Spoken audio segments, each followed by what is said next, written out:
أعوذ بالله من الشيطان الرجيم بسم الله الرحمن الرحيم رب اشرح لي صدري ويسر لي أمري واحلل عقدة من لساني يفقهوا قولي۔ اے میرے رب میرا سینہ کھول دے اور میرا کام آسان کر دے اور میری زبان کی گرہ کھول دے تاکہ وہ میری بات سمجھ سکے۔ اللہم ارنا الحق حقا وارزقنا اتباعہ وارنا باطل باطلا وارزقنا اجتنابہ۔ اے اللہ ہمیں حق کو حق کر دکھا اور اس پر چلنے کی توفیق عطا فرما، اور باطل کو باطل کر دکھا اور اس سے بچنے کی توفیق عطا فرما، آمین۔ اب انشاءاللہ ہم آج 16ویں پاری کی سورہ طٰہٰ شروع کریں گے۔ یہ مکی سلسلہ ہم لوگوں کا چل رہا ہے، سورہ طٰہٰ بھی مکی سورہ ہے۔ اچھا، اس سورت کو شروع کرنے سے پہلے اس کے ذرا ہم بنیادی مقصد کو بھی دیکھ لیتے ہیں اور اس کا تعارف بھی۔ چلیں، اعوذ باللہ من الشیطان الرجیم۔ سورہ طٰہٰ ہے جو مکی سورہ ہے، یہ اس کو دیکھ لیتے ہیں۔ یہ سورت جو ہے مکہ مکرمہ کے ابتدائی دور میں نازل ہوئی۔ روایات سے ثابت ہے کہ حضرت عمر رضی اللہ تعالی عنہ اس سورت کو سن کر ہی اسلام لائے تھے، اور حضرت عمر کا جو اسلام لانا ہے وہ نبوت کا 6واں سال ہے۔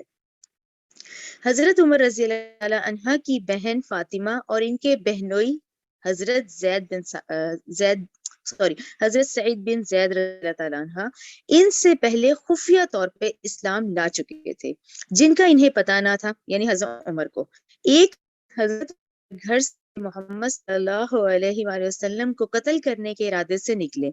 رستے میں نعیم بن عبداللہ نامی ایک صاحب انہیں ملے۔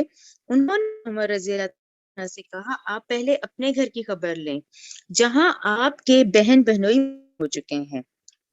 حضرت عمر رضی اللہ تعالیٰ عنہ غصے کے عالم میں واپس آئے تو بہن اور بہنوئی حضرت خباب بن ارت رضی اللہ تعالیٰ عنہ سے سورہ طٰہٰ پڑھ رہے تھے۔ حضرت عمر رضی اللہ تعالیٰ عنہ کو آتا دیکھ کے انہوں نے وہ صحیفے جن پر سورہ طٰہٰ لکھی تھی وہ چھپا دیے، لیکن حضرت عمر پڑھنے کی آواز سن چکے تھے۔ انہوں نے کہا، مجھے پتا چل گیا کہ تم مسلمان ہو چکے ہو۔ یہ کہہ کے دونوں بہن اور بہنوئی کو بہت مارا۔ انہوں نے کہا کہ آپ ہمیں کوئی بھی سزا دیں، ہم مسلمان ہو چکے ہیں اور آپ صلی اللہ علیہ وسلم پر جو کلام اللہ تعالیٰ کی طرف سے نازل ہوا ہے وہ پڑھ رہے ہیں۔ پڑھ رہے تھے۔ حضرت عمر نے کہا کہ اچھا مجھے بھی دکھاؤ۔ بہن نے ان سے غسل کروا کر صحیفہ ان کو دکھایا جس میں سورہ طٰہٰ لکھی ہوئی تھی۔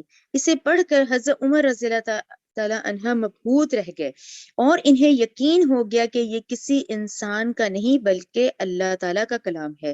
حضرت خباب رضی اللہ تعالیٰ عنہ نے بھی انہیں اسلام لانے کی ترغیب دی اور بتایا کہ محمد صلی اللہ علیہ وآلہ وسلم نے یہ دعا فرمائی تھی کہ اللہ تعالیٰ ابو جہل یا عمر رضی اللہ تعالیٰ عنہ عمر بن خطاب میں سے کسی ایک کو اسلام کی توفیق دے کے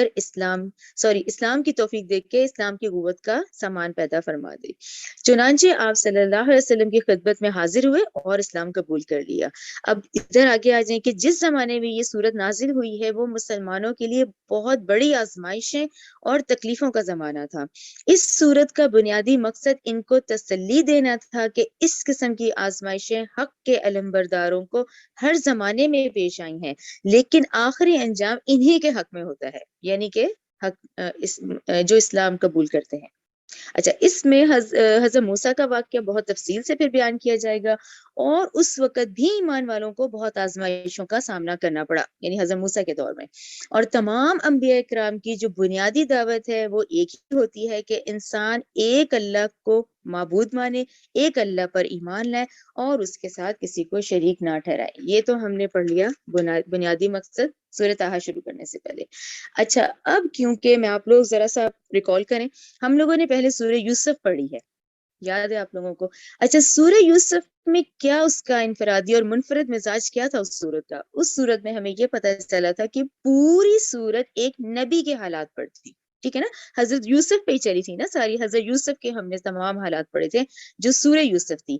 اسی طرح جو آج سورہ طٰہٰ ہے یہ ایک رسول کی زندگی کے حالات پر ہیں کن کے؟ حضرت موسیٰ علیہ السلام کے. اچھا حضرت موسیٰ علیہ السلام کا ذکر مفسرین کی رائے کے مطابق پورے قرآن میں 136 ٹائم آیا ہے, 136. اچھا اب یہ ترتیب تو آگے پیچھے ہے ساری, ٹھیک ہے نا. آپ لوگوں کو میں پہلے قرآن کا یہ اسلوب ہے کہ آپ کو بات ذہن میں رکھنی ہوتی ہے, یعنی یہ جو ترتیب ہے یہ آگے پیچھے ہے ساری, ٹھیک ہے نا. اچھا اس کو میں نے کچھ کو آج جتنا ہم پڑھیں گے, آج ان کا ابتدائی دور ہے اس وقت, جو سورۃ طٰہٰ میں حضرت موسیٰ علیہ السلام کا ابتدائی بھی آئے گا اور نبوت کا بھی آئے گا. تو اس طرح سے یہ جتنے حالات ہیں نا, اس کو میں نے پہلے لکھ اس لیے لیا ہے کہ یہ پوری ذہن میں آپ کے ترتیب بیٹھ جائے گی. جب ترتیب بیٹھ جائے گی تو آیات ہم مسلسل پڑھیں گے, ان کو توڑنے میں پھر دیکھیں اس کا سیکوینس خراب ہوتا ہے. اس طرح آپ لوگ پہلے سارا یہ ذہن بنا لیں اپنا, جو ہم آیات پڑھیں گے اور حضرت موسیٰ کے حالات کے وہاں تک ہی ہم آج ڈسکس کریں گے, جہاں تک یہ آیات ہیں 1 سے لے کے 76 تک جو ہے میری 76 تک, ٹھیک ہے. چلیں اب یہاں سے سٹارٹ کرتے ہیں سورۃ طٰہٰ میں. اس میں حضرت موسیٰ کا بہت تفصیل سے واقعہ آتا ہے. اب ہم اپنی بات حضرت آدم علیہ السلام سے ہی شروع کرتے ہیں. آدم علیہ السلام کون ہے؟ ابو البشر کہلائے جاتے ہیں. اچھا یہ کون ہے؟ یہ پہلے نبی ہیں, ٹھیک ہے, یعنی حضرت آدم نبی ہیں, ابو البشر کہلائے جاتے ہیں. اب یہ نسل انسانی کا آغاز ہو گیا. اچھا اب انہی کی نسل سے پھر شیث علیہ السلام ہے. شیث علیہ السلام کا ذکر توراہ میں موجود ہے, ٹھیک ہے. اچھا پھر آگے ادریس علیہ السلام ہے, بالکل ابھی ہم پڑھ کر آ رہے ہیں پچھلی والی سورت میں ہی نا, سورہ مریم میں ذکر آیا تھا, ٹھیک ہے. اچھا ادریس علیہ السلام بھی نبی ہیں, شیث علیہ السلام بھی نبی ہیں, اور حضرت آدم علیہ السلام بھی نبی ہیں. آگے آ جائیں. اب یہ مفسرین کی رائے کے مطابق 2000 سالہ ٹائم پیریڈ ہے آدم علیہ السلام سے نوح علیہ السلام تک کا. اچھا نوح علیہ السلام انسانیت کے پہلے رسول ہیں. کیوں رسول ہیں؟ کیونکہ نسل انسانی جو کہ بات توحید سے شروع ہوئی تھی, دین اسلام جو ہے وہ تو حضرت آدم ہی لے کے آئے تھے نا. یہ جو آج دین اسلام ہے اس کی ابتدا تو حضرت آدم سے ہوئی ہے, لیکن جو نسل انسانی تھی وہ کیا تھی؟ بت پرستی کا شکار ہو گئی. اب یہ تو وہی والی بات کہ نسل انسانی اخلاقی طور پہ اتنی گر گئی کہ اب ان کو وارن کرنا تھا, تو اس کے لیے رسول بھیجا گیا جو کہ حضرت نوح علیہ السلام ہیں, جن کو انسانیت کے پہلے رسول کہا جاتا ہے. یہ پہلے رسول آئے تھے, اور ان کے بعد پھر ٹھیک ہے ان کی جب قوم نے نہیں بات مانی تو ان پہ قوم نوح پہ عذاب آیا تھا, جسے طوفان نوح کہا جاتا ہے. اچھا اس وقت کی ساری نسل انسانیت جو ہے وہ ختم ہو گئی. پھر ہم جو اگلی نسلیں چلی ہیں وہ ساری حضرت نوح کے بیٹے حام, سام اور یافس سے چلی ہیں, ٹھیک ہے نا. تو اس طرح ان کو آدم ثانی کہا جاتا ہے. اس کے بعد آپ لوگ یہ سارا دیکھیں, سورہ اعراف بھی پڑھنا ہے, سورہ ہود بھی پڑھنا ہے. پھر ہم لوگوں نے حضرت ہود کا پڑھا, یہ بھی رسول ہیں. پھر ہم نے حضرت صالح کا پڑھا, یہ بھی رسول ہیں. ان کے بعد یعنی حضرت نوح, حضرت ہود, حضرت صالح, یہ 3 رسولوں کے بعد اللہ تعالیٰ نے حضرت ابراہیم علیہ السلام کو مبعوث فرمایا, جو کہ خلیل اللہ ہے, جو کہ ابو الانبیاء ہے, نبیوں کے باپ کہا جاتا ہے, ٹھیک ہے نا. اچھا وہاں جو پھر اہم نقطہ اس کو پھر ذہن میں رکھیں, ایک ان کی جو زوجہ محترمہ ہے وہ ہے حضرت ہاجر علیہ السلام, جن سے حضرت اسماعیل جو ان کے بڑے بیٹے ہیں وہ پیدا ہوتے ہیں, اور یہ اس طرح مکہ آباد ہو جاتا ہے, ٹھیک ہے نا.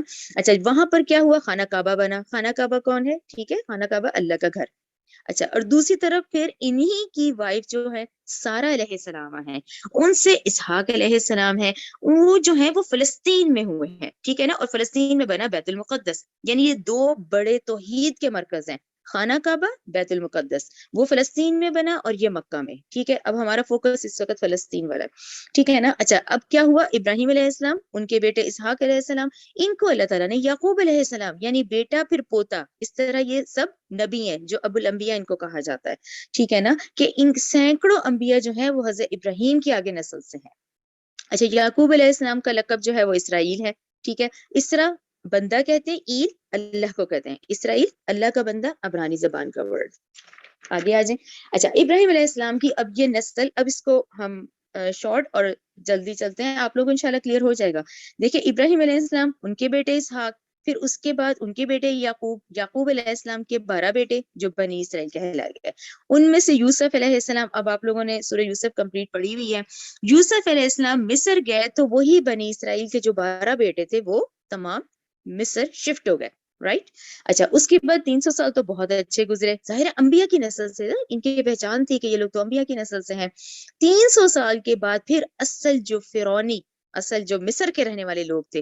اور یہ ہوتی ہے یہ چیز، ٹھیک ہے نا، نیشنل ریولیوشن جس کو کہتے ہیں، کہ انہوں نے کہا تھا کہ یہ مصر تو ہمارا ہے نا، یہ لوگ تو فلسطین کے آئے ہوئے ہیں. تو وہ فرائنہ حکومت آ گئی. فرائنہ حکومت جب آئی، انہوں نے یہ انبیاء کی نسل، یعنی یہ مسلمان کہلائے جا رہے تھے نا، ان کو انہوں نے چیپ لیبر بنا دیا. یعنی پورے مصر کے فیکٹریاں بنانا، محلات بنانا، سارے کام ان سے کرواتے تھے. تو گویا کہ ہم یہ کہیں گے وہ جو امت مسلمہ تھی، جو یعقوب علیہ السلام کی نسل سے تھے، یہ پسی ہوئی امت مسلمہ کی حالت ہو گئی. ٹھیک ہے نا، کہ فرعون جو آیا، فرعونہ حکومت آئی، تو انہوں نے ان کو چیپ لیبر بنا دیا. اچھا، وہاں پر فرعون کو یہ پتا چلا کہ بھی اب ایک اسرائیل میں ایک بچہ ایسا پیدا ہونے والا ہے جو اس کا تختہ الٹے گا، فرعون کا. نجومیوں نے جیسے کہا تھا، اس میں دو رائے ہیں، کچھ کہتے ہیں اس وقت کی کتابوں میں تھا یا نجومیوں میں، واللہ عالم. اچھا، اب کیونکہ فرعون کا آرڈر آ گیا کہ اب یہ بنی اسرائیل جو ہے، ان کے تمام لڑکوں کو ذبح کر دیا جائے، قتل کر دیا جائے. آگے آ جائے. اچھا، بنی اسرائیل کے لڑکوں کو ذبح کرنے پہ پھر ان کو پریشانی ہو گئی. اب ان کو یہ ہوئی کہ پھر یہ کام کون کرے گا؟ ظاہر ہے وہ تو ان سے کام کرواتے تھے، وہ تو چیپ لیبر تھی. پھر یہ حکم آیا کہ ٹھیک ہے، 1 سال تو ہے وہ بنی اسرائیلیوں کے لڑکوں کو زندہ رکھا جائے اور اگلے سال ان لوگوں کو قتل کر دیا جائے. ٹھیک ہے نا. تو اس 1 سال آلٹرنیٹ ہو گیا نا، 1 سال قتل ہو رہے تھے، ایک میں نہیں ہو رہے تھے. اسی طرح ہارون علیہ السلام جو ہے وہ موسیٰ علیہ السلام کے بڑے بھائی ہیں. تو جس سال موسیٰ علیہ السلام پیدا ہوئے تو حکم تھا کہ اس سال تمام لڑکوں کو قتل کر دیا جائے. اچھا، اس کے بعد پھر موسیٰ علیہ السلام کی والدہ ہیں، ان کو پھر اللہ تعالیٰ نے ان کے دل میں کیا ڈالا ہے کہ وہ موسیٰ علیہ السلام کو صندوق میں ڈال کر دریا میں بہا دے. صندوق جو ہے وہ فرعون کے محل تک ہی جا پہنچا. پھر صندوق کھولا گیا تو دیکھا تو وہ بچہ جو تھا وہ اسرائیلی شکل کا تھا، یعنی اسرائیلی بچہ تھا. اچھا، وہاں پہ پھر اب یہ تمام آیات چلیں گی آپ کی، ٹھیک ہے نا. اچھا، فرعون کی بیوی ہیں جن کا حضرت آسیہ نام بتایا جاتا ہے، حضرت آسیہ رضی اللہ تعالیٰ عنہا. اچھا، ان کے بارے میں آپ لوگ ذہن میں لازمی رکھیں کہ یہ جو خاتون ہے حضرت آسیہ رضی اللہ تعالیٰ عنہ، یہ ہیں اسرائیلی خاندان کی. ٹھیک ہے نا، یہ گو کہ اس وقت فرعون کی بیوی ہیں، لیکن یہ اسرائیلی خاتون تھی. اب کیونکہ اس وقت جب یعنی یہ صندوق آ کے لگا حضرت موسیٰ کو جب نکالا گیا تو اس وقت ان کے ہاں اولاد نہیں تھی، یعنی اس فرعون اور حضرت آسیہ ان لوگوں کی اولاد نہیں تھی. تو انہوں نے بھی یہی مشورہ دیا کہ ہم حضرت موسیٰ کو اپنا بیٹا بنا لیتے ہیں. آگے آ جائیں. اچھا، اب کیونکہ یہ جو بوڑھا فرعون ہے، اب ہمیں کیونکہ آج اتنی ہسٹری اور یہ سب موجود ہے تو اس میں اس کا نام رمیسس 1 کہلایا جاتا ہے. لیکن یہ بوڑھا فرعون ہے جس نے کہ حضرت موسیٰ کو صندوق سے نکالا ہے، وہ جو فرعون ہے اسے رمیسس 1 اور یہ بوڑھا فرعون تھا. اچھا، موسیٰ علیہ السلام کی پرورش فرعون کے محل میں ہوئی. ٹھیک ہے نا، یہاں اللہ کی شان دیکھیں کہ وہی بچہ، اس کی پرورش کہاں ہوئی؟ فرعون کے محل میں. اب فرعون کی اپنی اولاد بھی ہو گئی، یعنی موسیٰ علیہ السلام کی پرورش کے اس دوران میں اس کا اپنا بھی بیٹا پیدا ہو گیا. ٹھیک ہے نا. اب وہ جو بیٹا ہے جو پیدا ہوا، تو سمجھے موسیٰ علیہ السلام اور وہ تو اکٹھے بھائی بن کے پلے نا، وہ چھوٹا بھائی بن کے پلے، یعنی ان کی پرورش اس طرح سے ہوئی. ٹھیک ہے. اچھا، اب یہ لوگ بڑے ہو گئے. بڑے ہوئے تو موسیٰ علیہ السلام کو اندازہ ہو گیا کہ میری قوم یعنی یہ جو بنی اسرائیلی ہیں ان پہ تو بہت زیادہ ظلم ہو رہا ہے. اسی طرح ایک دن انہوں نے دیکھا کہ ایک اسرائیلی اور قبطی، اچھا مصریوں کو اس وقت یہ قبطی کہلائے جاتے تھے، قاف 2 نقطے والا ہے، اس کے نیچے زیر ہے، قبطی. ٹھیک ہے نا. تو اس وقت ایک اسرائیلی ان کی قوم کا اور ایک قبطی ہے، ان کی آپس میں لڑائی ہو رہی تھی. تو اس میں موسیٰ علیہ السلام نے اس قبطی کو مکہ مارا تو وہ مر گیا. ٹھیک ہے نا. اچھا، اب یہ ایسا ایک دم واقعہ ہو گیا تھا کہ اس پہ موسیٰ علیہ السلام جو وہ فوراً مصر چھوڑ کے بھاگ گیا. اچھا، یہ ہم آگے بھی میپ میں دیکھیں گے. آپ دیکھیں ایجپٹ کا پورا انہوں نے کراس کیا، وہاں درمیان میں صحرائے سینا آتا ہے، صحرائے سینا کراس کیا اور فائنلی یہ مدین پہنچ گئے. مدین میں پھر آپ یعنی موسیٰ علیہ السلام جو ہے وہ 10 سال رہے، 8 یا 10 کہا جاتا ہے، زیادہ تر کی رائے 10 ہے. پھر وہاں پہ ان کی شادی ہوتی ہے مدین میں ہی. اب 10 سال بعد پھر موسیٰ علیہ السلام اپنی فیملی کو لے کے، اپنی اہلیہ کو اور گھر والوں کو، ان کو لے کے پھر مدین سے نکلے. اب کیونکہ ایجپٹ یعنی مصر اور مدین کے درمیان میں صحرائے سینا ہے، تو وہ جب اپنی فیملی لے کے مدین سے نکلے ہیں تو صحرائے سینا میں کوہ طور کے پاس پہنچے. تو وہاں موسیٰ علیہ السلام نے پہاڑ پر آگ دیکھی. آگ لینے گئے تو اللہ سبحانہ و تعالیٰ نے نبوت سے سرفراز فرمایا. تو حضرت موسیٰ کی زبان میں لکنت تھی. اچھا، لکنت میں ہم تفسیر میں دیکھیں تو اس میں آپ نے بچپن میں کوئی انگارہ رکھ لیا تھا اپنی زبان پہ، جس کی وجہ سے زبان میں لکنت تھی. تو انہوں نے درخواست کی کہ ان کے بھائی ہارون علیہ السلام کو وزیر بنایا جائے، تو اللہ سبحانہ و تعالیٰ نے ان کی یہ درخواست قبول کی۔ اس طرح اب آپ لوگ ذہن میں رکھیں، جو موسیٰ علیہ السلام ہے وہ رسول بنائے گئے، ٹھیک ہے نا، اور ان کے بھائی جو ان کے بڑے بھائی ہیں ہارون علیہ السلام، وہ نبی بنائے گئے تھے۔ اچھا، یہاں پہ پھر ان کو حکم دیا، یعنی اب آپ دیکھیں ان کا کام کیا تھا۔ اللہ تعالیٰ نے ان کو یہ حکم دیا کہ اب تم جاؤ فرعون کے پاس اور ان سے کہو کہ یہ بنی اسرائیلی جو کہ فلسطین کے رہنے والے، ان پہ ظلم بند کرو اور ان کو واپس جانے دو، فلسطین کے رہنے والے ان کو واپس جانے دو، جو کہ فرعون ان کو چھوڑ نہیں رہا تھا، ٹھیک ہے۔ اچھا، اب اس ڈیوریشن میں اب آپ ذہن میں رکھیں، اب آپ حضرت موسیٰ جب مدین رہے ہیں 10 سال بعد جب آئے ہیں، تو وہاں پر یہ جو بوڑھا فرعون تھا جس نے صندوق نکالا تھا، اس نے اپنے بڑھاپے کی وجہ سے اب یہ جو سارے اختیارات ہیں اپنے اس چھوٹے بیٹے کو دے دیے، ٹھیک ہے نا، جو موسیٰ علیہ السلام کے بعد پیدا ہوا تھا، تو وہ ریمیسس 2 کہلایا جاتا ہے۔ تو بوڑھے فرعون نے تمام اختیارات ریمیسس 2 کو دے دیے۔ اب وہ، یعنی کہ اب ہم جو آیات شروع ہوں گی، اب آپ اسی آیات پہ آ جائیں، جیسے وہ جو آیات شروع ہوں گی، اب جب یہ دربار میں تمام مکالمات چلیں گے تو اس وقت جو اختیارات ہیں اب وہ ریمیسس 2 کے پاس ہیں، یعنی وہی جو اس وقت یہ دونوں بھائی بن کے اس وقت ان کی پرورش ہوئی ہے۔ ان کو ذہن میں رکھیں، یہ 1 سے 76 آیات ہیں ہمارے آج کے سبق میں، جس میں سٹارٹنگ ابھی ہم لیں گے یہ آیت نمبر 9 سے چلے گا، 9 سے 76 تک یہ پورا واقعہ چلے گا۔ اچھا، یہ تصویر اس لیے ذہن میں رکھیں تاکہ آپ لوگوں کے ذہن میں امیج کلیئر ہو کہ دیکھیں آپ لوگوں کے لیفٹ سائڈ پہ جو باؤنڈری ہے یہ مصر کا باؤنڈری ہے، مصر کا علاقہ ہے، ٹھیک ہے نا، یہ صحرائی سینا کہلایا جاتا ہے، اور اگر آپ اس کو تھوڑا سا زوم کریں تو آپ کو کوہ طور بھی دکھے گا، اس میں یہ لکھا ہوا ہے، اور آپ لوگوں کے لیفٹ سائڈ پہ ہے یہ مدین ہے، اور مدین کہاں ہے؟ یہ بالکل سعودی عرب کا، آپ نارتھ چلے جائیں تبوک سے آگے، یہ مدین کہلایا جاتا ہے، یعنی یہ درمیان میں صحرائے سینا تھا جو کہ حضرت موسیٰ نے اسے کراس کیا ہے اور وہ مدین پہنچے ہیں، اور اس کے بعد یہ واپس پھر ایجپٹ آئے ہیں۔ تو کوہ طور یہاں اس صحرائے سینا کے اس بالکل اس پہ ہے، ٹرائنگل کی شیپ پر ہے۔ جی، یہ دیکھیں یہ ٹریک بھی بنا ہوا ہے، اس میں لکھا دیکھیں ایجپٹ پہ ہائی لائٹ ہے، یہ مدین ہے، یہ درمیان میں صحرائے سینا ہے، اور یہ الطور ہے، ماؤنٹ الطور لکھا ہوا ہے۔ تو یہاں پر ہے جب کہ حضرت موسیٰ کو پھر آگ دکھی ہے تو وہ گئے ہیں، تو یہ کوہ طور کہلایا جاتا ہے جب وادی طویٰ۔ یہ ذہن میں اس طرح نا آیات کلیئر ہوتی ہیں۔ یہ پھر ایک کلیئر پک تھی جو آج کوہ طور پہ کھینچی گئی ہیں پکس، اس پہ گوگل پہ دیکھیں، یہاں سارے ماؤنٹینز، یہ ماؤنٹ کوہ طور کہلائی جاتی ہے۔ چلیں بس اب سبق شروع کرتے ہیں، چلیں اعوذ باللہ من الشیطان الرجیم، بسم اللہ الرحمن الرحیم۔ طٰہٰ، طٰہٰ حروف مقطعات ہے۔ آیت نمبر 2، ما نہیں، انزلنا نہیں ہم نے نازل کیا، علیکا آپ صلی اللہ علیہ وسلم پر، قرآن قرآن، لتشقی تاکہ اب مشقت میں پڑھیں۔ اچھا، یہاں پر ہم رکتے ہیں، اس میں روایات میں 3 باتیں کہی گئی ہیں کہ جیسے ہے کہ ہم نے آپ پر قرآن اس لیے نازل نہیں کیا کہ آپ مشقت میں پڑھیں۔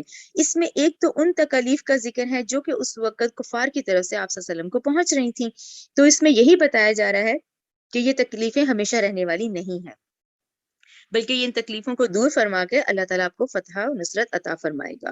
اچھا، پھر دوسری روایت اس کی آتی ہے، دوسری یہ آتی ہے کہ آپ صلی اللہ علیہ وسلم شروع میں ساری ساری رات جاگ کر اللہ کی عبادت فرماتے تھے، یہاں تک کہ آپ کے پاؤں سوج جاتے تھے۔ اس آیت میں ارشاد فرمایا گیا کہ آپ کو اتنی تکلیف اٹھانے کی ضرورت نہیں، چنانچہ اس آیت کے نزول کے بعد آپ نے رات کے شروع حصے میں سونا اور آخر حصے میں عبادت کرنا شروع کر دیا۔ اسی طرح پھر یہ بھی ہے، کیونکہ آیات اس طرح ہے نا کہ ہم نے آپ پر قرآن اس لیے نازل نہیں کیا کہ آپ مشقت میں پڑھیں، تو یہ ہے کہ آپ پر جو ذمہ داری ہے وہ صرف پیغام پہنچانے کی حد تک ہے۔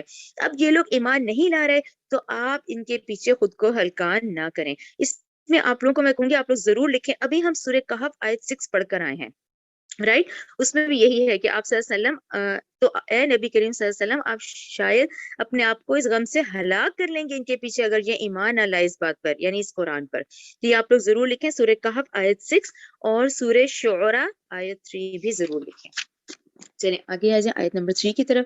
الا مگر تذکرتن، یعنی یہ تو یاد دہانی ہے، نصیحت کے لیے ہے، لمن اس شخص کے لیے جو یخشا جو ڈرتا ہے، یعنی آیت نمبر 2 اور 3 کو ہم اکٹھا کریں تو یہ بڑی خوبصورت بن جاتا ہے کہ نہیں ہم نے نازل کیا آپ پر یہ قرآن تاکہ آپ مشقت میں پڑے، مگر نصیحت کے لیے، اس کے لیے جو ڈرتا ہے۔ یعنی آیت نمبر 3 اس کے لیے کہ جس کو پھر خوف خدا ہوگا نا وہی سے نصیحت حاصل کرے گا، یہ اسی کے لیے یاد دہانی ہے۔ آیت نمبر 4 پہ آ جائیں، تنزیلاً نازل کیا گیا ہے ممن اس ذات کی طرف سے جس نے خلقہ پیدا کیا اردا زمین کو، والسماواتی اور آسمانوں کو، والسماوات العلی اور بلند آسمانوں کو۔ آیت نمبر 5، الرحمن اور وہ رحمان ہے، علی العرش عرش پر، استوا یعنی مستوا ہے۔ یعنی آیت نمبر 5 میں دیکھیں تو آج اس پہ یعنی آیت پہ غور کریں کہ یعنی رحمان جو عرش پر متمکن ہے، یعنی پوری کائنات کا اس وقت سارا نظام چلا رہا ہے۔ آیت نمبر 6 دیکھیں، لہو اسی کے لیے ہے ماں جو کچھ ہے فی السماواتی آسمانوں میں، وما فی الارضی اور جو کچھ زمین میں، وما بینہما اور جو کچھ ان دونوں کے درمیان میں ہے، وما اور جو کچھ ہے تحت نیچے، تحت الثری یعنی نمناک زمین، نم کہتے ہیں گیلی مٹی میں، یعنی جو کچھ آسمانوں میں ہے، جو کچھ زمین میں ہے، جو کچھ اس کے درمیان ہے اور جو کچھ گیلی مٹی کے نیچے ہے، یعنی تمام پوری کائنات میں جو کچھ بھی ہے اسی کے لیے ہے۔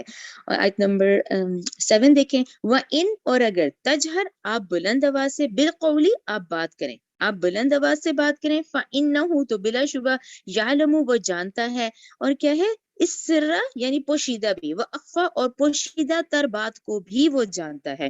یعنی تم بلند آواز میں کوئی بات کرو تو یقیناً تمہاری چاہے آواز بلند ہے یا چاہے تم آہستہ کر لو کوئی فرق نہیں پڑتا، یعنی وہ تو یقیناً ہر چھپی سے چھپی اور نہایت مخفی بات کو بھی جانتا ہے۔ آیت نمبر 8 دیکھیں، اللہ اللہ لا الہ الا ہوا نہیں ہے کوئی معبود مگر وہی، لہو اسی کے لیے ہے السماء ان سب نام حسنہ نہایت اچھے، یعنی وہ بہترین صفات کا مالک ہے۔ یہاں پہ آیت نمبر 8 کے بعد آوازیں آیت نمبر 9، اور یہ پورا جو ہم نے سٹارٹنگ میں حضرت موسیٰ کا پڑھا ہے یہ اسی ترتیب میں چلے گی، لیکن آپ نے سب کچھ ذہن میں رکھنا ہے، ٹھیک ہے نا؟ اچھا چلے آیت نمبر 9 سے شروع کرتے ہیں، وَهَلْ اور کیا، آتا کا آئی ہے آپ کے پاس، حدیثو بات موسیٰ علیہ السلام کی۔ آیت نمبر 10، اذ جب را اس نے دیکھی، نارن آگ، فقالا تو کہا، لأہلہ اپنے گھر والوں سے، امکثو تم ٹھہرو، انی بلا شبہ میں نے، آنستو دیکھی ہے، نارن آگ، لعلی تاکہ میں، آتیکم لے آؤں تمہارے پاس، منہا اس میں سے، بقبس کوئی انگارہ، او یا اجدو میں پاؤں، علی الناری آگ کے پاس، ہدن کوئی رستہ۔ یعنی آیت نمبر 10 کے حوالے سے دیکھیں جب انہوں نے وہ انگارہ دیکھا ہے تو یہی ہے کہ دیکھیں اس وقت یہی ہے کہ بھی مجھے کوئی چنگاری مل جائے یا کوئی مدد کر دے تو ہم اس طرح آگ یعنی تاپ لیں گے، اور یہاں ہو سکتا ہے مجھے کوئی رہنمائی کے لیے کوئی مجھے رستہ بتا دے کیونکہ اندھیرا اتنا ہے۔ اچھا آیت نمبر 11، فلما پس جب، اتاہا وہ آیا اس آگ کے پاس، نو دیا تو آواز دیا گیا، یا موسیٰ اے موسیٰ، انی بے شک، انا میں، انی انا بے شک میں۔ یہ آپ لوگوں میں سے جو گرامیٹیکل رول جنہوں نے گرامر پڑھی ہوگی ان کو پتا ہوگا، دیکھیں الف سے پہلے جو زبر ہوتا ہے وہ مد اصلی کہلایا جاتا ہے، لیکن یہاں پر یہ رول نہیں آتا۔ یہی انا جو ہے پورے قرآن میں چلے گا تو اس پہ یہ دیکھیں چھوٹا سا سرکل لگا ہوتا ہے، اس کو بڑا نہیں کرنا ہوتا، یعنی انی انا فوراً کہنا ہے، اس کو ہم نے لمبا نہیں کرنا، حالانکہ یہ مد اصلی کا رول ہے۔ انی بے شک، انا میں، ربو کا تیرا رب ہوں، فخدع سو تو اتار دے، نعلیکا اپنی جوتیاں، انکا بلا شبہ تو، بالوادی المقدس طوا مقدس وادی طوا میں ہے۔ آیت نمبر 13، وَأَنَا اور میں نے کیا ہے، اخترتکا پسند کر لیا ہے، تجھے چن لیا ہے، فَاسْتَمِعْ پس تو غور سے سن، لما اس کو جو، یوہا جو تجھے وحی کی جاتی ہے، یعنی خاص طور پہ ہم نے آپ کو پسند کیا ہے، چنا ہے۔ آیت نمبر 14، اننی بلا شبہ میں، انا اللہ میں ہی اللہ ہوں، لا الہ نہیں ہے کوئی معبود برحق، الا مگر، انا میں ہی، فاعبدونی سو تم میری عبادت کر، واقیم الصلاۃ اور قائم کر نماز، لذکری میرے ذکر کے لیے، ان بلا شبہ، ساعتی قیامت، آتیتن آنے والی ہے، اکادو اخفیہا میں اسے خفیہ ہی رکھنا چاہتا ہوں، ٹھیک ہے نا، یہی آپ کا اور میرا امتحان ہے کہ بلا شبہ قیامت آنے والی ہے لیکن میں اسے خفیہ ہی رکھنا چاہتا ہوں، یہ آپ کا اور میرا ایمان بالغیب ہے، دیکھیں نہ ہم نے جنت دیکھی ہے نہ ہم نے دوزخ دیکھی ہے، لیکن ہمارا ایمان ہے کہ ہم اچھے کام کریں گے تو جنت ملے گی، برے کام کریں گے تو دوزخ ملے گی، اور ہمارے تمام اعمال کا حساب ہوگا۔ تو بلا شبہ قیامت آنے والی ہے، میں اسے خفیہ ہی رکھنا چاہتا ہوں، لتجزا، تاکہ بدلہ دیا جائے، کل نفس، ہر جان کو، بما، اس کا جو تسعی، وہ کوشش کرتی ہے۔ آیت نمبر 16، فلا یسدنک، پس نہ ہرگز روکے تجھ کو، انہا، اس سے۔ اچھا، انہا جو ہے یہ ضمیر کا صیغہ ہے، انہا میں اشارہ جو ہے وہ پھر ڈاکٹر اسرار کی رائے کے مطابق بھی یہ قیامت ہے، کیونکہ پیچھے سے قیامت کی بات آ رہی ہے نا۔ بس نہ ہرگز روکے تجھ کو اس سے، من، وہ شخص جو لا یؤمنو، نہیں ایمان رکھتا، بہا، اس کے ساتھ، واتبع، اور اس نے پیروی کی، ہواہو، کیا ہواہو، اپنی خواہش کی، فطردہ، ورنہ تو بھی ہلاک ہو جائے گا۔ یعنی جو اس کا انکاری ہے وہ کون ہے؟ وہ وہی لوگ ہیں جو آج اپنی خواہشات کے پیچھے پڑے ہوئے ہیں، جو بھول چکے ہیں کہ قیامت آئے گی، پھر ہم نے اعمال کا حساب دینا ہے۔ یا ظلم کرنے والا یہ نہیں دیکھ رہا کہ وہ ایک دن پکڑا جائے گا، ایک دن اس کو ضرور اپنے کیے ہوئے ظلم کا حساب دینا ہے۔ ٹھیک ہے، آیت نمبر 17، وما تلکا، اب یہ کنورزیشن ہے، وما تلکا، اور کیا ہے وہ، بیمینے کا، تیرے دائیں ہاتھ میں، یا موسیٰ، اے موسیٰ، قالا، موسیٰ علیہ السلام نے کہا، ہیا، یہ، عصایا، میرا عصا ہے، سوری، اتوکؤ، میں ٹیک لگاتا ہوں، علیہا، اس پر، وحشو، اور پتے جھاڑتا ہوں، بہا، اس کے ساتھ، علی غنمی، اپنی بھیڑ بکریوں پر، ولیا، اور میرے لیے، فیہا، اس میں، معارب اخرى، اور بھی مقاصد ہیں۔ تو 18 آیت بڑی خوبصورت ہے، اس میں مفسرین کے نزدیک یہی رائے ہے کہ آپ یعنی موسیٰ علیہ السلام جو ہے اللہ تعالیٰ سے بات کرنے میں اور جو ذوق اور شوق ہے اس سے اپنی بات کو بڑھاتے ہیں، کہ میں اس میں ٹیک بھی لگاتا ہوں، میں اپنی بکریوں کے لیے اس میں درختوں سے پتے بھی جھاڑتا ہوں، اور بھی میں کئی کام کرتا ہوں۔ چلیں آیت نمبر 19 دیکھیں، قالا، اللہ نے کہا، القیہا، تو ڈال دے اسے، یا موسیٰ، اے موسیٰ، فَأَلْقَاهَا، بس جب اس نے ڈالا اس کو، فَإِذَا هِيَ حَيَّةٌ تَسْعَىٰ، تو ناگہاں وہ ہو گیا سانپ، وہ ایسا سانپ تھا جو دوڑتا ہوا۔ قالا، اللہ تعالیٰ نے کہا، اللہ نے کہا، خُذْهَا، تو پکڑ لے اسے، وَلَا تَخَفْ، اور تو مت ڈر، سَنُعِيدُهَا، اور ہم اسے لوٹا دیں گے، سیرتها الاولی، اس کی پہلی ہی حالت میں۔ یہاں میں آپ لوگوں کو کہوں گی آپ لوگ ضرور لکھیں سورہ نمل آیت 10، سورہ قصص 31، کیونکہ اس کا ڈیٹیل ان دونوں مقامات پہ بھی آتا ہے، سورہ نمل 10 اور سورہ قصص 31 میں۔ آیت 22 پہ آ جائیں، وَدْمُمْ، اور تو ملا، یدا کا، اپنا ہاتھ، الا جناحی کا، اپنے بغل کے ساتھ، تخرج، وہ نکلے گا، بیضاء، چمکتا ہوا، من غیر سوء، بغیر کسی بیماری کے، آیتن، جبکہ یہ نشانی ہے، اخرى، دوسری۔ اس طرح یہ دونوں بڑی نشانیاں بتا دی گئی، پہلی جو عصا والی کہ وہ سانپ بن گیا، اور دوسری کیا ہے کہ آپ اپنے بغل میں ہاتھ ڈالیں تو وہ چمکتا ہوا کسی بیماری کے بغیر نکلے گا، تو یہ دوسری نشانی ہے۔ آیت نمبر 23 دیکھیں، لِنُرِيَّكَ، تاکہ ہم دکھائیں تجھے، من آیاتنا الکبریٰ، اپنی کچھ بڑی نشانیاں، کچھ نشانیاں بڑی بڑی، اذهب، تو جا، الی فرعون، فرعون کی طرف جا، انہ طغیٰ، بے شک اب وہ بہت سرکش ہو گیا ہے، یعنی 24 آیت میں یہی اس کی سرکشی اب حد سے زیادہ تجاوز کر گئی ہے، کہ اب آپ اس کے پاس جائیں، بھلائی کی بات کریں، دین حق کی اس کو دعوت دیں، اور اس سے کہیں کہ وہ بنی اسرائیل پر ظلم نہ کرے، بلکہ وہ واپس وہ فلسطین جانے کی ان کو اجازت دے دے۔ ٹھیک ہے، آیت نمبر ٹھیک ہے، آیت نمبر 25، یہی یہ جو ہم سب بچوں کو بھی یہ دعائیں یاد کرواتے ہیں، یہی جو دعا ہے، قالا، یہ موسیٰ علیہ السلام کی دعا ہے، قالا، موسیٰ علیہ السلام نے کہا، رب اشرح لی صدری، اے میرے رب تو کھول دے میرے لیے میرا سینہ۔ تو 25 آیت میں یہ دعا ہے، ہم سب کو یاد ہونی چاہیے، خاص کر کے پھر وہ لوگ جو دین کا مشن آگے لے کے چلتے ہیں تو وہ ضرور اس کو دعا کو یاد کریں۔ اس طرح حضرت موسیٰ علیہ السلام نے بھی سب سے پہلے یہی کہا کہ اے میرے پروردگار، یہ اتنا عظیم الشان مشن جو میرے حوالے کیا ہے، اس لیے خصوصی طور پہ اس میں خصوصی طور پہ جو مدد ہے وہ میرے لیے اس میں شامل فرما، اور اس کے لیے میرے سینے کو کھول دے، رب اشرح لی صدری ویسر لی امری، اور آسان کر دے میرے لیے امری، میرا کام، واحلل، اور کھول دے، عقدتاً، گرہ، یعنی وہ جو لکنت تھی، من لسانی، میری زبان کی، یفقہوا قولی، تاکہ وہ سمجھ سکیں میری بات۔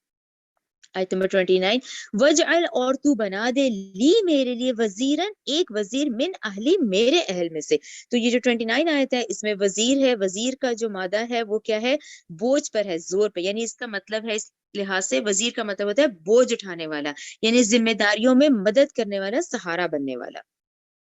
آیت نمبر 30 دیکھیں، ہارون اخی، اچھا انہوں نے سجیشن بھی دی کہ یعنی ہارون میرے بھائی کو، اشدد یعنی تو مضبوط کر دے، بھی اس کے ساتھ، ازری میری کمر، وہ اشرک ہو اور شریک کر دے اسے، فی امری میرے کام، یعنی اس نبوت کے کام میں شریک کر دے اسے، کئی تاکہ نسبحہ کا میں تیری نسبحہ کا کثیرن یعنی ہم تیری بہت زیادہ تسبیح بیان کریں، ونذرک سوری ونذکرک کا تاکہ ہم یاد کریں تجھے، کثیرن کثرت سے، انک کنت بلا شبہ تو ہی ہے بنا ہمیں بصیرہ خوب دیکھنے والا ہے، قالا اللہ نے کہا، قد تحقیق اوتیتا یعنی اوتیتا تو دیا گیا، سولکا اپنا سوال، یا موسیٰ اے موسیٰ، وَلَقَدْ البتہ تحقیق، مننا ہم احسان کر چکے ہیں، علیکا تجھ پر، مرتن اخرى ایک اور مرتبہ بھی، یعنی اب آپ دیکھیں اس انداز میں انہوں نے کہا کہ ہم یہ بھی ٹھیک ہے، ہم نے ان کو بنایا نبی،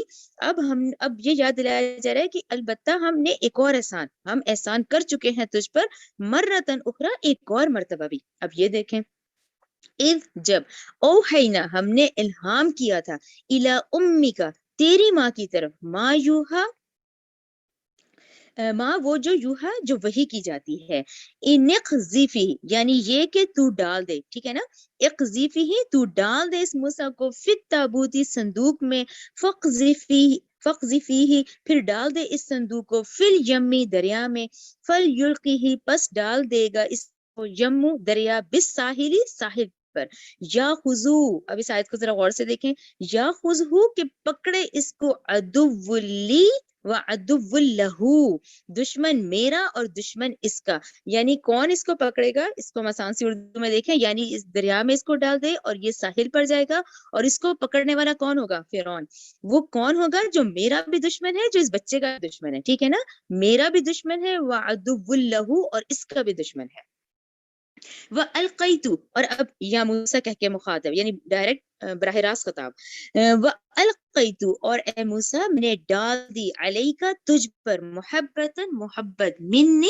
اپنی طرف سے، وَلِتُصْنَعَ تاکہ تو پرورش کیا جائے، علی عینی میری آنکھوں کے سامنے۔ تو یہ جو 39 آیت ہے یہ بڑی خوبصورت ہے، اس طرح سے کہ اللہ تعالیٰ نے کیا کہا اس میں، آپ لوگوں کو جیسے کیا لگتا ہے کہ جیسے ہے کہ بھی تاکہ تو پرورش کیا جائے میری آنکھوں کے سامنے، اس میں یہ ہے کہ دیکھیں ایک خاص ہم نارمل جب دیکھتے ہیں نا تو دیکھیں والدین ہوتے ہیں، ہر ایک کی پرورش کیسے چل رہی ہوتی ہے، والدین ہے پھر وہ بچہ پھر اس کی پرورش کی جاتی ہے، لیکن یہاں کیا معاملہ ہے، یہاں یہ خاص طور پہ اللہ سبحانہ و تعالیٰ نے براہ راست موسیٰ علیہ السلام کی پرورش ان کے دشمن سے کروائی ہے، ٹھیک ہے نا، کہ تجھ پر محبت ڈالی اپنی طرف سے اور تاکہ تو پرورش کیا جائے میری آنکھوں کے سامنے، ٹھیک ہے نا، اور یہ سارے شاہی انتظامات کیے گئے۔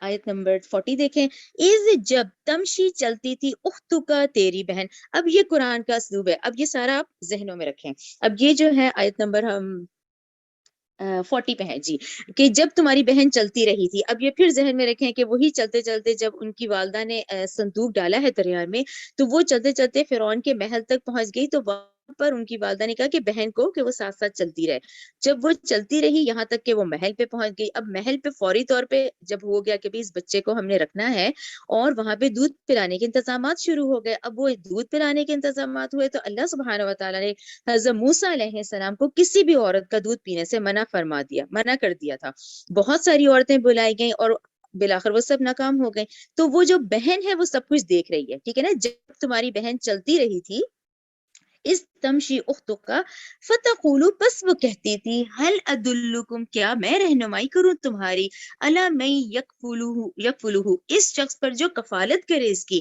فرجعناکا پھر ہم نے لوٹا دیا تجھے، الی امی کا تیری ماں کی طرف، کئی تاکہ تقر ٹھنڈی ہوں، عینوہا اس کی آنکھیں، ولا تحزن اور نہ وہ غم کھائے۔ تو یہ بڑی خوبصورت ہے، اس میں دیکھا جائے تو اس آیت پہ ہم بھی غور کریں، دیکھیں اللہ سبحانہ و تعالیٰ کو اپنے ان بندوں کے احساسات اور جذبات کا کس حد تک پاس ہے، کہ کیسے وہ پورے انتظامات کیے گئے، کہ حتیٰ کہ وہ ان کی ماں کی آنکھوں کی ٹھنڈک کہ وہ خود اس طرح کے حالات ہوئے کہ انہوں نے ہی اپنے بچے کو دودھ پلایا، ٹھیک ہے، کفالت کرے اس کی، تو ہم نے لوٹا دیا الی امی کا تیری ماں کی طرف، کئی تاکہ تقرہ ٹھنڈی ہوں، عینوہا اس کی آنکھیں، ولا تحزن اور نہ وہ غم کھائے، وتقلتا نفسن پھر تو نے کیا کیا، اور تو نے قتل کیا ایک نفس کو، ٹھیک ہے نا، جو ہم نے پڑھا کپتی کو، تو نے قتل کیا ایک نفس کو، فنجیناکا تو ہم نے نجات دی تجھے، من الغمی غم سے، وفتناکا اور ہم نے آزمایا تجھے، فتونا ہم نے تجھے بہت آزمایا۔ اب آپ اس ایک ہی آیت سوچیں ہم پڑھ رہے ہیں جس میں اب آپ دیکھیں وہ شہزادوں کی طرح پلے ہوں گے نا، ظاہری بات ہے فرعون کے محل میں موسیٰ علیہ السلام کی پرورش ہوئی، اچھا اس کے بعد پھر یہ قتل ہو گیا، قتل کر کے پھر آپ مصر سے بھاگے ہیں، پھر اللہ تعالیٰ کہہ رہے ہیں ہم نے تجھے نجات دی غم سے، اور وفتناک فتونا ہم نے تجھے بہت آزمایا، خوب آزمایا۔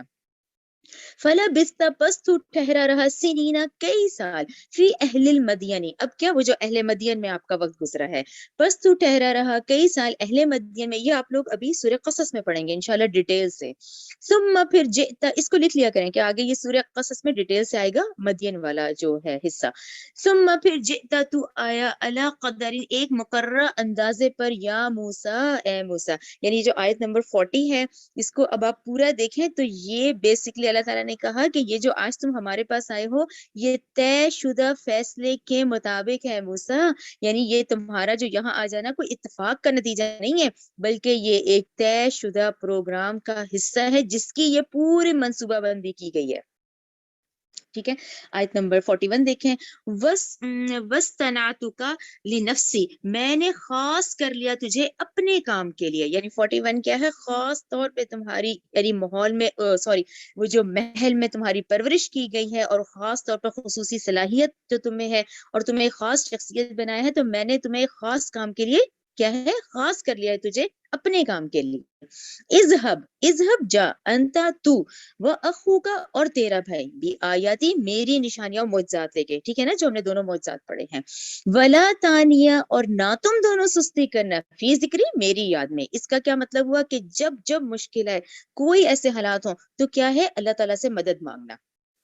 اذهبا تم دونوں جاؤ، الی فرعون فرعون کی طرف، انہ طغی بلا شبہ وہ بہت سرکش ہو چکا ہے، فقولا پھر تم دونوں کہو، لہو سے قولا لینا، پہلے کیا کہا گیا، نرمی سے اس سے بات کرو، لعلہ شاید کہ وہ یتذکروا نصیحت پکڑے، او یخشا یا وہ ڈر جائے۔ اچھا 44 آیت بھی میرے نزدیک ذرا بڑی امپورٹنٹ ہے، اب آپ دیکھیں پہلے کہا گیا اسے نرمی سے بات کرو، اچھا نرمی سے بات کرنے کا مطلب اس کو پیغام پہنچا دو، اس کو بات کر دو، اچھا جب بات پہنچائی جاتی ہے تو دیکھیں یا تو انسان، پھر یہ دو ہی معاملات ہیں، یعنی یہ بڑی سمجھنے والی بات ہے کہ یا تو انسان نصیحت پکڑتا ہے یا ڈر جاتا ہے۔ اچھا اب پہلے تو پوری مطمئن طور پہ دوسرے کو بات پہنچا دی جائے تو دیکھیں یا تو اس کا رویہ یہ ہوگا وہ سیدھا رستہ اختیار کر لے گا، ٹھیک ہے نا، نصیحت پکڑ لے گا، سیدھا رستہ اختیار کر لے گا۔ دوسرا پھر کیا ہے کہ جب اس کو انجام کا بتایا جائے گا تو وہ ڈرے گا، تو ان دونوں میں سے تو اسے بات کرو نرمی سے، شاید کہ وہ لعلہ نصیحت کر لے یا ڈر جائے۔ قالا دونوں نے کہا، ربنا اے ہمارے رب، اننا بلا ہم تو نخافو ڈرتے ہیں، ان اس سے کہ یفرطا کہ وہ زیادتی کرے، اینا ہم پر، او یا این یطغا یا کہ وہ سرکشی کرے، ٹھیک ہے نا، یعنی وہ ظالم تو ہے نا، فرعون کا جو کردار ہے وہ بہت ظالم بادشاہ والا ہے۔ قالا اللہ نے کہا، لا تخافا تم دونوں مت ڈرو، اننی بلا شبہ معکما میں تم دونوں کے ساتھ ہوں، اسمع و ارى میں سنتا بھی ہوں اور میں دیکھتا بھی ہوں۔ آیت نمبر 47 دیکھیں، فاتیاہ سو تم دونوں جاؤ اس کے پاس، فقولا پس کہو، انا بے شک ہم، رسولا ہم دونوں رسول ہیں، ربی کا تیرے رب کی طرف سے، فارسل معنا بنی اسرائیل ولا تعذبہم پس تو بھیج دے ہمارے ساتھ بنی اسرائیل کو اور تو نہ ستا انہیں، قد تحقیق جئنا کا بھی آیاتین ہم لائے ہیں تیرے پاس نشانی، میر ربی کا تیرے رب کی طرف سے، والسلام اور سلامتی ہے، علی اس شخص پر، من اس شخص پر جس نے اتبع پیروی کر لی، ہدا ہدایت کی، ٹھیک ہے نا، انہوں نے رب کی نشانیوں کا بھی بتایا، سلامتی کا بھی کہا، اور جس شخص نے پیروی کی اس کے لیے ہدایت ہے، پھر اس شخص پر جس نے پیروی کر لی ہدایت کی۔ انا بے شک ہم، قد تحقیق اوحیا وحی کی گئی، الینا ہماری طرف، ان العذاب بے شک عذاب ہے، علی من اس شخص پر جس نے کذبہ تکذیب کی، وتولا اور منہ پھیرا، ٹھیک ہے نا، اللہ کا حکم آ گیا اور پھر اس شخص نے، اس کے لیے عذاب ہے جس نے تکذیب کی اور منہ پھیرا۔ قالا فرعون نے کہا، فمن آخر کون ہے، ربکما یا موسیٰ، تم دونوں کا رب کون ہے؟ ٹھیک ہے نا، وہ تو خود خدائی کا دعویٰ کرنے والا ہے، تو وہ کہہ رہا ہے کہ اے موسیٰ آخر تم دونوں کا رب کون ہے؟ قال، موسیٰ علیہ السلام نے کہا، ربنا ہمارا رب، الذی وہ ہے جس نے، آتا دی، کل شیء ہر چیز کو، خلقہ ثم ہدا، اس دونوں کو آپ ضرور سرکل کریں، یعنی انہوں نے کہا کہ ہمارا رب تو وہ ہے جس نے دی ہر چیز کو اس کی شکل و صورت اور اس کو سمجھ بوجھ بھی دی۔ اب اس آیت کو دیکھیں، آیت نمبر 50 کو، اور اس کائنات کی تمام چیزوں پہ آپ لوگ غور کریں۔ اب آپ دیکھیں یہ جتنے جاندار ہیں، سورج کی مثال لیتے ہیں، دیکھیں کتنا بڑا ہے سورج، کیا ہے؟ اللہ تعالیٰ کی مخلوق ہے۔ اب اس کا کیا کام ہے؟ وہ مسلسل، یعنی اس کو بنایا اور اس کو سوجھ بوجھ دی، یعنی ایک اس کی شکل بنائی، پھر اس کے اندر کیا سسٹم ڈالا ہے کہ یہ جو ہے روشنی اور حرارت دے گا۔ اسی طرح شیر ہے، اس کا کیا کام ہے؟ وہ دیکھیں گوشت ہی کھائے گا۔ اب یہ انسٹنکٹس ہیں، یعنی اللہ سبحانہ و تعالیٰ نے اس وقت اتنی کائنات ہے، اتنی زمین کے اندر کی چیزیں، آسمان، تمام جو اس وقت مخلوقات اور جاندار ہیں، کیا ہے؟ ان کی شکل و صورت دی اور سوجھ بوجھ دی، یعنی جبلی ہدایت، انسٹنکٹ بھی ہے ان کے اندر موجود ہے، یعنی اس کے مطابق ہے ہر چیز۔ تو یہ اللہ تعالیٰ کی بہت بڑی یہ شان ہے کہ وہ رب ہے، یعنی انہوں نے کیا کہا؟ ہمارا رب تو وہ ہے جس نے دی ہر چیز کو اس کی شکل و صورت، پھر اس کو سوجھ بوجھ دی۔ آیت نمبر 51 دیکھیں، قالا، اس فرعون نے کہا، فما، پس کیا، بالو، حال ہے، قرون الاولی، تو پہلی امتوں کا کیا ہوگا؟ ٹھیک ہے نا۔ اچھا میں اس کو اکٹھی دونوں کو پڑھتی ہوں، 51 اور 52، پھر آپ لوگ کو ایکسپلین کرتی ہوں۔ یعنی فرعون نے ایک دم کوشچن کیا نا۔ اچھا اس کے بارے میں آپ لوگ ذہن میں رکھا کریں، ڈاکٹر اسرار کے ہی یہ تمام ہسٹوریکل بیک گراؤنڈ ٹوٹل جیسے انہوں نے ایکسپلین کیا، تو ان کا کہنا ہے کہ ایک یہ یہود اور ایک یہ فرعون، یہ لوگ ایول جینیس ہیں، یعنی فوراً انسٹنٹ نہیں ہوتا ایک انسٹنٹ کوشچن کرنا۔ تو اس نے کہا کہ ٹھیک ہے، تم اس طرح سے اپنے رب کی شان تم نے بیان کی ہے، تو ان کا کیا ہوگا؟ یعنی تم آج ہدایت کے لیے آئے ہو، تم کہہ رہے ہو میں رسول بن کر آیا ہوں، تو پہلوں کا کیا ہوگا؟ اس کو ہم دیکھتے ہیں۔ اس فرعون نے کہا کہ بس کیا حال ہے پھر پہلی امتوں کا؟ قالا، موسیٰ علیہ السلام نے کہا، علمھا، اس کا علم، عند ربی، میرے رب کے پاس ہے، فی کتابی، لوح محفوظ میں، لا یدل ربی ولا ینسا، نہ بھٹکتا ہے میرا رب اور نہ وہ بھولتا ہے۔ اب ان دونوں آیتوں کو اکٹھا دیکھ لیتے ہیں۔ جیسے 51 میں اس نے کہا تو پہلی نسلوں کا کیا حال ہوگا؟ ٹھیک ہے نا، یہ جو تم دعویٰ کر رہے ہو تم اللہ کے رسول ہو اور اور یہ تم ہدایت لے کر آئے ہو، تو پھر ان کا کیا ہوگا؟ کہ وہ ہمارے آباء و اجداد کا کیا ہوگا؟ وہ جو پہلے فوت ہو چکے ہیں، جو ہماری پہلی نسلیں گزر چکی ہیں، ان کے پاس تو کوئی رسول نہیں آیا، ان کے پاس تو کوئی دعوت نہیں پہنچی تھی۔ تو یہ اس نے انسٹنٹ کوسچن کیا تھا۔ اب وہی والی بات جس کو ڈاکٹر سار نے بھی بڑی اچھے سے سمجھایا ہے کہ انہوں نے یہ کہا کہ ایک عام دائی ہے تو وہ تو کہہ دے گا کہ بھی وہ تو گمراہ تھے سارے، ایک یہی سوال ہے کہ جن پہ نہیں ہدایت پہنچی، جو نہیں ہے وہ گمراہ ہے، یہ جہنمی ہے۔ لیکن نہیں، یہاں حضرت موسیٰ علیہ السلام نے، یعنی سوال بہت ٹیڑھا ہے اور اس کا جواب جو ہے موسیٰ علیہ السلام نے کمال حکمت سے جواب دیا ہے۔ تو حضرت موسیٰ علیہ السلام نے کہا کہ موسیٰ علیہ السلام نے کہا کہ ان کا علم میرے رب کے پاس ایک کتاب کے اندر ہے، میرا رب نہ تو بھٹکتا ہے اور نہ ہی بھولتا ہے۔ تو اس میں آپ کو بتاتی ہوں، اس کی تفسیر اس طرح ہے کہ فرعون کا مقصد یہ تھا کہ مجھ سے پہلے بہت سی قومیں گزر چکی ہیں جو توحید کی قائل نہیں تھیں، اس کے باوجود وہ زندہ رہیں، ان پر تو کوئی عذاب نہیں آیا۔ اگر توحید کے انکار سے ہی انسان عذاب الہی کا مستحق ہو جاتا ہے تو ان قوموں پر عذاب کیوں نہیں آیا؟ حضرت موسیٰ علیہ السلام نے اس کا جواب دیا کہ اللہ کو ہر شخص کا اور اس کے کاموں کا پورا پورا حال معلوم ہے، وہ اپنی حکمت سے ہی فیصلہ فرماتا ہے کہ حق کا انکار کرنے والوں میں سے کس کو دنیا میں سزا دینی ہے اور کس کی سزا آخرت تک مؤخر کرنی ہے۔ اگر کسی کافر قوم کو دنیا میں کسی عذاب کا سامنا نہیں ہوا تو اس کا مطلب یہ نہیں کہ اللہ تعالیٰ معاذ اللہ تعالیٰ کو کوئی بھول چوک ہو گئی ہے، بلکہ یہ اس کی حکمت کا فیصلہ ہے کہ اس کو دنیا کی بجائے آخرت میں عذاب دیا جائے گا۔ رائٹ، آیت نمبر 53 پہ آ جائیں۔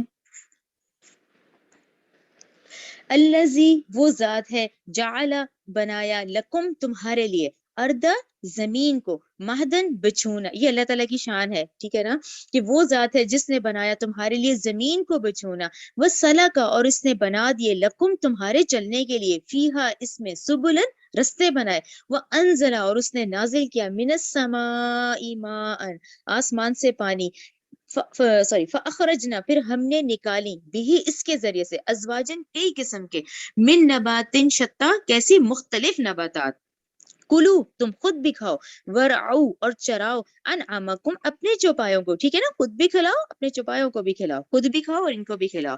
ان بے شفی ذالک اس میں لآیات البتہ نشانیاں ہیں، لأول النہی عقل مندوں کے لیے۔ تو یہ جو عقل مندوں کہا گیا کہ دیکھیں ہم انسان اشرف المخلوقات ہیں، یہ جب کہا جائے نا بار بار اس کو ضرور غور کیا کریں کہ یہ جو آج ارد گرد ہمارے کائنات کی پوری نشانیاں ہیں تو عقل والا ہی دیکھے گا۔ اب آپ دیکھیں نا ذرا یہ 53 آیت کہ عقل والا ہی دیکھے گا کہ یہ اتنی بڑی زمین ہے، پھر اس زمین میں اتنے ذرات ہیں، وہ سافٹ ویئر ہیں، یعنی ایک دانے کو ڈالنا اور اس دانے کا پھٹنا، تو ان ذرات کے اندر بھی سافٹ ویئر موجود ہے۔ دیکھیں کسان تو دانا ہی ڈالتا ہے نا، یہ بہت بڑی اللہ کی شان ہے۔ اس سورج کا نکلنا، ان تمام چیزوں کو تمہارے چلنے کے رستوں کا بنانا، تو یہ ہے تمام۔ تو اس میں عقل مندوں کے لیے نشانیاں، یعنی عقل والا انسان ضرور کہے گا کہ یہ دنیا کی کامیابی اصل کامیابی نہیں ہے، بلکہ اصل کامیابی ہی میرے رب نے مجھ سے چھپائی ہے، جس کی میں نے محنت کرنی ہے۔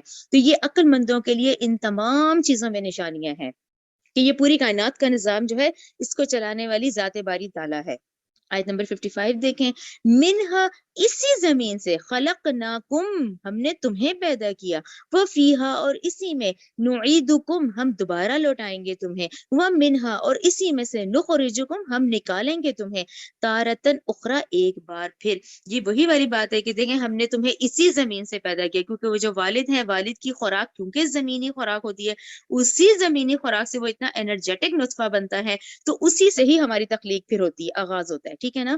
تو اسی زمین سے ہم نے تمہیں پیدا کیا، اسی میں دیکھیں روح اوپر سے آئی ہے، وہ اوپر چلی جائے گی، وہ عالم امر کا ہے۔ جسم یہ عالم خلق ہے جس میں ہم ہیں، یہ یہیں سے اگا ہے، اس نے دوبارہ یہیں لوٹ جانا ہے، اور اسی سے ہم تمہیں دوبارہ نکالیں گے، کیونکہ ہم نے اپنے اعمال، ہمارے کرتوت اس زمین کے ہیں، تو پہلی جو پہلا ہمارا حساب کتاب ہے وہ اسی زمین پر ہوگا، ٹھیک ہے نا۔ تو ہمیں یہیں سے قبروں سے نکالا جائے گا اور اسی میں سے ہم تمہیں ایک بار پھر نکالیں گے۔ آیت نمبر 56 دیکھیں، وَلَقَدْ اور البتہ تحقیق، أَرَيْنَاهُ ہم نے دکھائی اس فرعون کو، آیاتنا کلہا اپنی سب نشانیاں، فَكَذَّبَ پھر بھی اس نے جھٹلایا، وَأَبَى اور انکار ہی کیا، قَالَ اس نے کہا، کیا جئتنا تو آیا ہے میرے پاس، لِتُخْرِجَنَا اب آپ دیکھیں یہ وہی پولیٹیکل سوچ کہ اس نے کہا کہ تو آیا ہے ہمارے پاس، لِتُخْرِجَنَا کیا کہ تو ہمیں یہاں سے نکال دے، من ارضنا ہماری زمین سے، بِالسِّحْرِ کا اپنے جادو کے ذریعے، یا موسیٰ اے موسیٰ۔ اب آپ لوگ پھر وہ پہلی والی ڈسکشن ذہن میں رکھیں، یہ اس میں ڈیٹیل میں یہی کہا جاتا ہے کہ ٹھیک ہے فرعون نے کہا کہ ویسے تو یہ محل میں ہی پرورش ہوئی تھی، اس کے بعد یہ قتل کر کے بھاگ گئے تھے، تو اس نے کہا کہ ٹھیک ہے 10 سال تم مدین رہے ہو تو ٹھیک ہے تم جادو سیکھ کر آ گئے ہو، یعنی اس معجزات کو اس نے کیا کہا کہ تم لیے یہ سب کر رہے ہو کہ تم ہمیں نکال دو یہاں سے اور اپنے جادو کے ذریعے سے، ٹھیک ہے نا۔ وہ جو اللہ سبحانہ و تعالیٰ کے جو معجزات ہیں، فرعون جیسے بندے نے یہی کہا کہ ٹھیک ہے یہ 10 سال رہ کر آئے ہیں تو یہ جادو سیکھ لیا ہوگا، تو آیا ہے ہمارے پاس تاکہ تو ہمیں نکال دے ہماری زمین سے اپنے جادو کے ذریعے سے، یا موسیٰ۔ فَلْنَأْتِيَنَّكَ بِسِحْرٍ سو البتہ ہم بھی ضرور لائیں گے تیرے پاس جادو، مثلی ہی اس جیسا ہی، فَجْعَلْ پس تو مقرر کر، بیننا ہمارے درمیان، و بینک اور اپنے درمیان، موعدن ایک وعدے کا وقت، ٹھیک ہے نا۔ اب یہ بات کمٹمنٹ یہاں پہ آئی کہ ٹھیک ہے تم سیکھ کر آ گئے تو ہم بھی ماہر جادوگر لے کر آئیں گے، اور یہاں اللہ سبحانہ و تعالیٰ کی شان دیکھیں جب جب رسول بھیجا جاتا تھا تو اس والے حالات کے لحاظ سے معجزات ہوتے تھے، جیسے موسیٰ علیہ السلام کا جادوگری کا دور تھا تو معجزات بھی ویسے تھے، عیسیٰ علیہ السلام کا میڈیسن کا، طب کا تھا تو ان کے معجزات بھی ویسی تھے جو سورہ مائدہ میں پڑھے۔ آپ صلی اللہ علیہ وسلم کے دور میں کیونکہ ادب اور شعر و شاعری کا دور تھا تو قرآن اتنی ہی خوبصورت اس میں قرآن کریم بھی اسی طرح اتنی خوبصورت زبان میں پھر نازل ہوا تھا، ٹھیک ہے نا۔ تو یہ معجزات ہوتے ہیں، تو اس وقت کے لحاظ سے معجزات ہی یہی تھے کیونکہ جادوگری کا دور تھا۔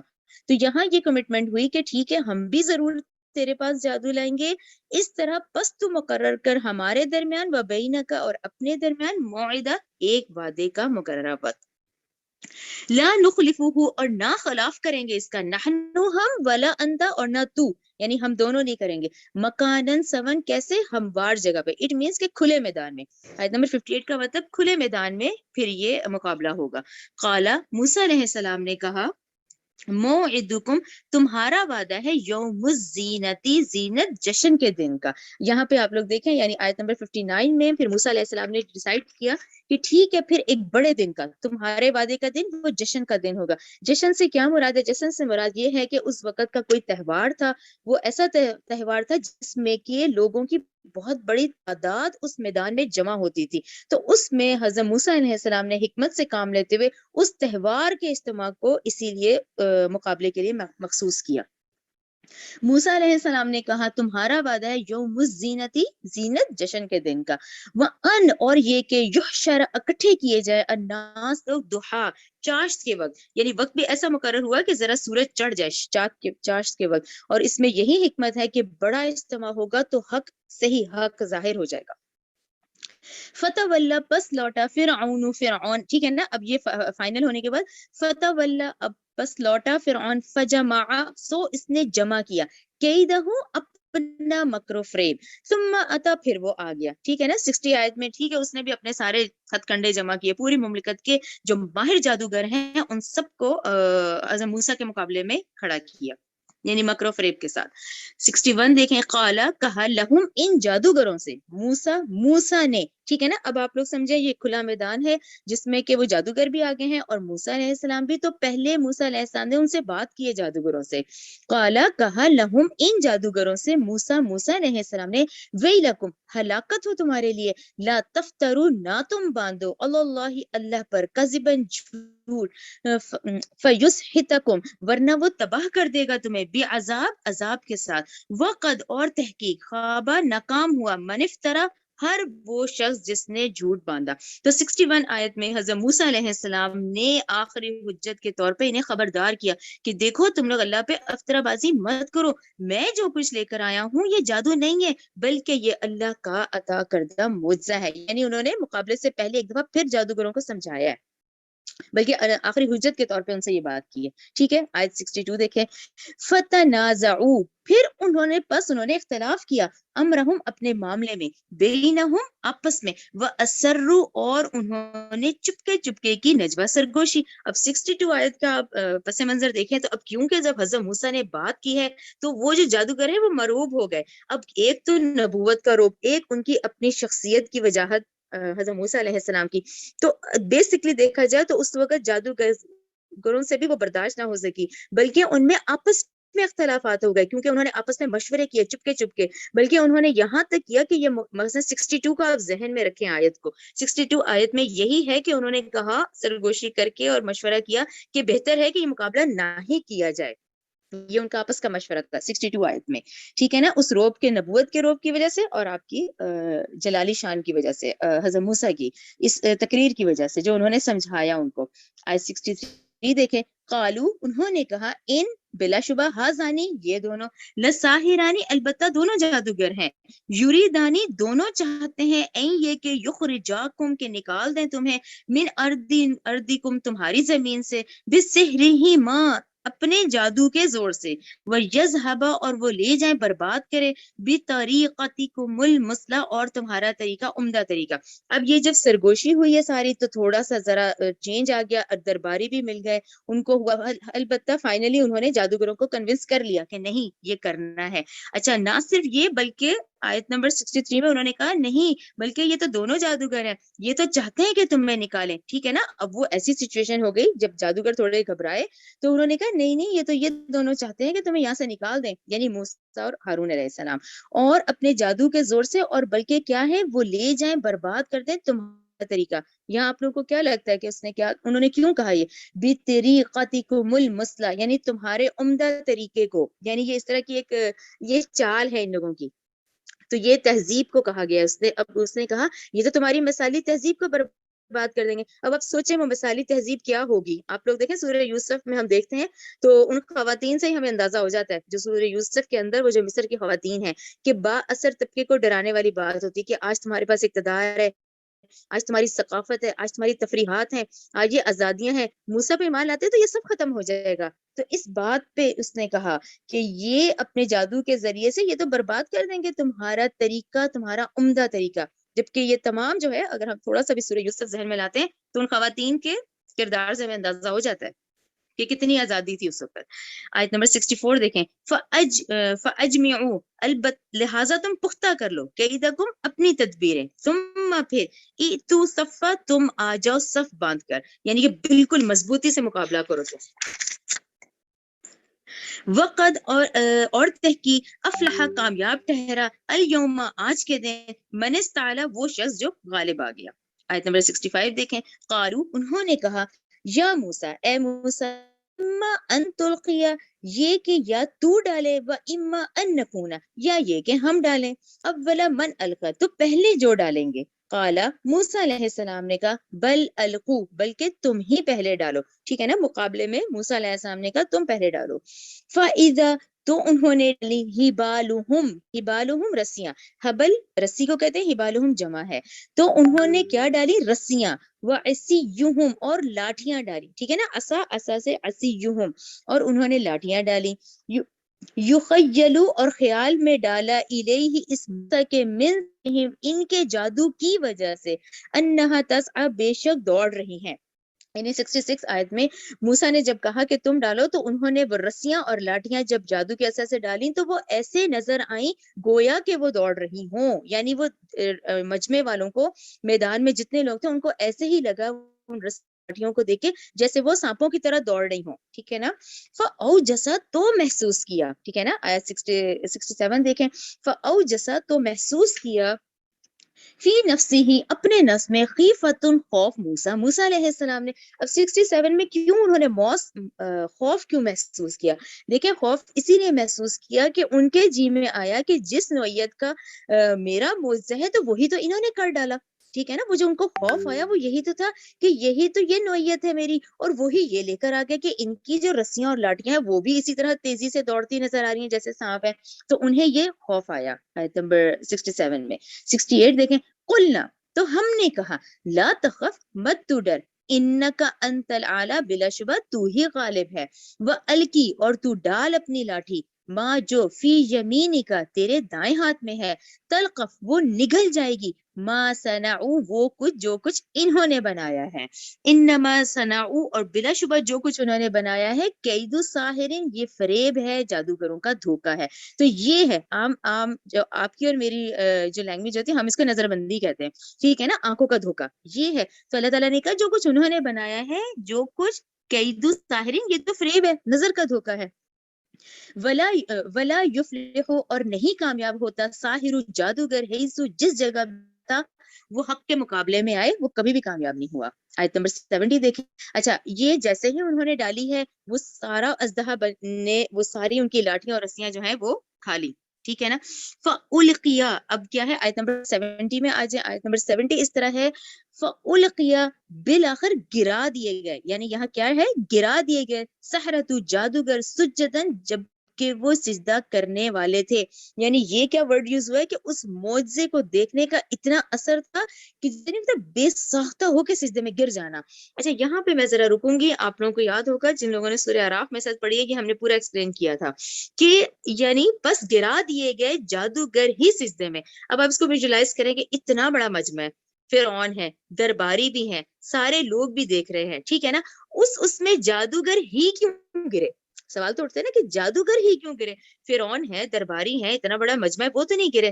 یہاں پہ یہ بڑا اہم نقطہ ہے، اس کو سمجھیں ضرور کہ دیکھیں یہ جو ماہر جادوگر آئے تھے ان کو اپنی لیمٹس پتہ تھیں، یہ اپنی لیمٹ سے واقف تھے. لیکن جب انہوں نے وہ معجزہ دیکھا تو وہ جادوگر بھی فوراً سمجھ گئے کہ نہیں، یہ جو اژدہا ہے یہ جادوئی نہیں ہے، بلکہ اسی لیے کیونکہ وہ لیمٹ سے واقف تھے تو وہ فوراً کیا سجدے میں گرا دیے گئے.